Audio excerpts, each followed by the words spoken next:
From what I've seen in Western Australia, the measurement for me with how are people going with managing weeds is, can they keep cropping a large area and sow it early? And that's how you make money out of integrated weed management. And when we travel around with Lance Turner, Lance starts sowing on the calendar. And the key is that he's driven his weed seed bank so low that he can seed when he wants to.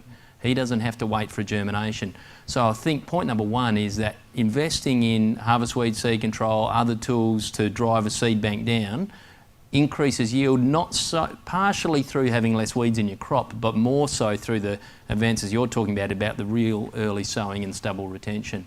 And so that's probably part one. In terms of stubble retention, one of the big parts of harvest weed seed control is you've got to harvest at beer can height.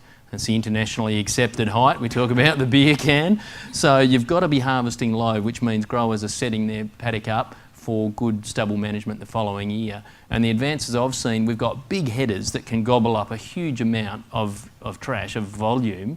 They can harvest low and they can spread the straw, and the machinery that we're seeing, we can actually do things like narrow row spacing because the new machinery can handle more stubble. So we are still no-tilling. We're improving our yield through row spacing and time of sowing and so on. So the benefits from harvest weed seed control and from integrated weed management are not just about having less weeds in your crop. It's about the whole farming system.